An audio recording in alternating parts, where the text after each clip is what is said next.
Chinese President Xi Jinping has backed Russian counterpart Vladimir Putin in his standoff with the West over Ukraine as the two leaders met before the opening ceremony of the Winter Olympics in Beijing. The Chinese leader urged NATO to stop its expansion towards Eastern Europe. China is watching with growing interest as Russia and the West face off over Ukraine. Russian President Vladimir Putin and Chinese leader Xi Jinping called for NATO to halt expansion as they met in Beijing. The two leaders, who often align on geopolitical issues, accused NATO of harboring a Cold War ideology even as Russia threatens Ukraine, a former Soviet republic, with the prospect of an invasion. The Kremlin stated that China and Russia oppose further enlargement of NATO and call on the North Atlantic Alliance to abandon its ideologized Cold War approaches, to respect the sovereignty, security and interests of other countries, the diversity of their civilizational, cultural and historical backgrounds, and to exercise a fair and objective attitude towards the peaceful development of other states. The Chinese Ministry of Foreign Affairs in a separate statement said the two leaders had an in-depth and thorough exchange of views on China-Russia relations and a series of major issues that concern international strategic security and stability. The statement also addressed Taiwan, declaring the democratically ruled island part of China and denouncing calls for its independence. The statement from the leaders did not single out any country by name, but the US and Western allies have shown support for Taiwan and have been vocal about rejecting Russia's terms regarding Ukraine and NATO expansion. China said, some forces representing a minority on the world stage continue to advocate unilateral approaches to resolving international problems and resort to military policy. China's Foreign Minister Wang Yi called Russia's security concerns legitimate, saying they should be taken seriously and addressed. Chinese ambassador to the UN Zhong Jun went further and said outright that China disagreed with the US claims that Russia was threatening international peace. He also criticized the US for convening a meeting of the UN Security Council, likening it to megaphone diplomacy that was not conducive for negotiations. Couched in diplomatic speak, China's official line on the crisis has been cautious and nuanced, stopping short of actual support for Russia using military force against its former Soviet neighbor. Chinese media outlet Xinhua says the US administration has taken three major moves over the crisis on the Ukrainian border.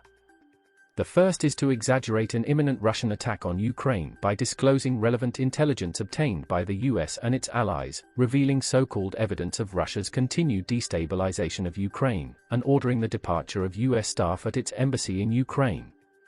The second is to beef up the threat of economic sanctions against Russia.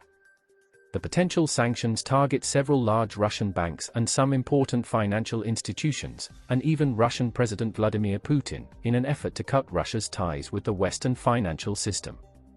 The third is to strengthen military deployment within NATO while assisting Ukraine without directly sending troops to the country. Several shipments of weapons have been sent to Ukraine and more military and economic aid has been promised by the United States. Along with showing support for the top issues the two countries are facing with the international community, Putin and Xi Jinping reaffirmed a cordial relationship between the nations. Chinese state media reported Xi Jinping saying in the meeting that the countries strongly support each other in a complex and evolving international situation that involves regional security threats and international strategic stability. Putin said Russia's current close relationship with China is unprecedented and is developing in a progressive way with a spirit of friendship and strategic partnership. Moscow and Beijing also stressed the need to protect the United Nations-driven international architecture and the international law-based world order, seek genuine multipolarity with the United Nations and its Security Council playing a central and coordinating role, promote more democratic international relations, and ensure peace, stability, and sustainable development across the world. Professor Steve Zhang says, China under Xi Jinping has a clear policy of making the world safe for autocrats. And China under Xi Jinping also believes itself to be a leading socialist country now and it has a soft spot for former socialist countries. So, Russia under Putin ticks two boxes that make Russia very deserving of Chinese support. Additionally, Taiwan is China's biggest territorial dispute, and there is a risk of miscalculation as Beijing watches events unfold in Ukraine. Security analyst Julie Norman said, even though there are troop deployments to Eastern European states, no states are talking about directly sending troops into Ukraine itself to defend it. And of course, China's taking note of that, with some of their own territorial disputes in their own areas. Despite their mutual rivalry with the United States, China's and Russia's interests don't always align. China has also invested billions of dollars in Eastern Europe and Central Asia, which could be at risk in the event of any conflict. Beijing's multi-trillion-dollar Belt and Road Initiative cuts through several former Soviet bloc states, including Ukraine. A direct rail and ferry freight link opened in 2016, linking China with Ilychivsk port on Ukraine's Black Sea coast via Georgia, Azerbaijan, and Kazakhstan, bypassing Russia. Ukraine is a major exporter of grains to China. By 2025, Beijing and Kiev aim to increase bilateral trade by 50% to $20 billion per year. China has also funded infrastructure projects, including a new metro line for Kiev. If Russia invades Ukraine, Beijing's investments in the region could be at risk. For now, China is showing little concern. Professor Zhang says, the more immediate impact on the Belt and Road Initiative would in fact be the Russian military intervention in Kazakhstan. And the Chinese government has actually shown that they are quite relaxed and comfortable with that. To them, it's more important to support authoritarian states and autocrats to stay in power than for some of them to be closer to Russia than to China. Over the longer term, things may change. In 2014, the Obama administration, without ample prior consultations and discussions, announced its strategic pivot to Asia. China was angered, and many friends and allies were alarmed by the seemingly sudden shift in American policy. China would become the pacing threat for the Obama administration's national security planning. The next two administrations would follow suit.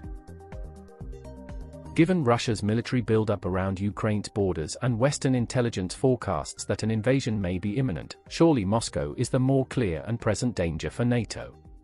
China only talks about regaining Taiwan by force if necessary.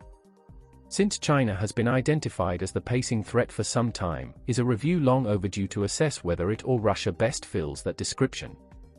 3 questions form the basis for an evaluation. First, what are the specific threats posed by China and Russia to the US and its allies, and how do China and Russia match up against the other in that regard? Second, if China and Russia are indeed co-equal dangers, is the US capable of dealing with both concurrently in all conditions? Third, what should be the appropriate US national security and defense strategies and priorities towards both? Clearly, China's economic growth and increased international assertiveness are areas of major concern. By comparison, Russia, with 1/10 of the population and a fraction of China's GDP, is economically relevant only in the vital energy sphere. But what is often overlooked is that Russia has at least as formidable if not a stronger military than China. Its navy, while numerically smaller, is more capable, especially its nuclear submarine and missile forces. Russia possesses many more strategic and tactical nuclear weapons than China. Furthermore, Russia has more recent combat experience than China in Chechnya, the Middle and Near East, Georgia, and, of course, Ukraine. While China is adept at intellectual property theft, Russia has been more aggressive in cyber attacks and information and influence operations. Its foreign intelligence services have also had greater global experience, including the use of proxies such as the Wagner Group. And Russia exploits past operations and networks once created by the Soviet Union. Therefore, Russia can play a leading role on the opposition against NATO with the support of China.